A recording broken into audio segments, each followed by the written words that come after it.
Çünki Allah deyir ki, nə yaxşılıq varsa məndəndir, nə pisliyi varsa özünüzdəndir. Qızıl xətt mövzusu elə oradadır ki, özgüvən və ego. O ikisi özündən razılıq və özgüvən. Özgüvənin, bu mövzu dəfələrlə təkrar eləmişəm, yəni mənim həyat formulamdır deyə. Heç kimdən özünü aşağı hiss eləməmək şərti ilə hər kəsi özündən üstün görəcəksən. Onun arasındadır, sən böyük işlər üçün yaranmısan, sənin bir missiyan var, deyir Allaha gedən yol insanların sayı qədərdir. Hərə öz hekayəsini yazır, heç kimi kopyalamaq lazım deyil. Böyük iş üçün sən yarandığını bilməlisən, amma etdiyin bütün işləri çox da böyük bir şey görməməlisən. Çünki sən daha böyük işlər üçün yaranmısan. Və bu işləri eləyərkən də heç kimə minnət də qoymamalısan.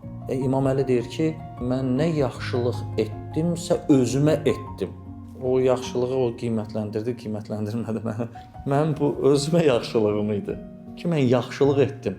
Bu da Allahın əslində bir yaxşılıq eləməkdə, çünki Allah deyir ki, nə yaxşılıq varsa məndəndir, nə pisliyi varsa özünüzdəndir.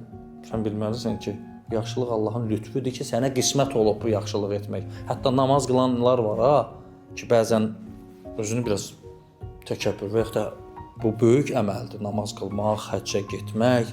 Amma o əməlin səni təkəbbür gətirirsə, Davud əleyhissalam Allah vəhy eləyir ki, günahkar bəndələrimi müjdələ, yaxşı bəndələrimi qorxud.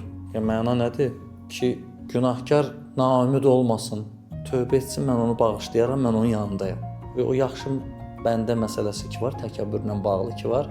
Yaxşı bəndəyə ona görə deyir ki, öz əməlindən çox da öyünmə. Bu mənim lütfüm olub sənə.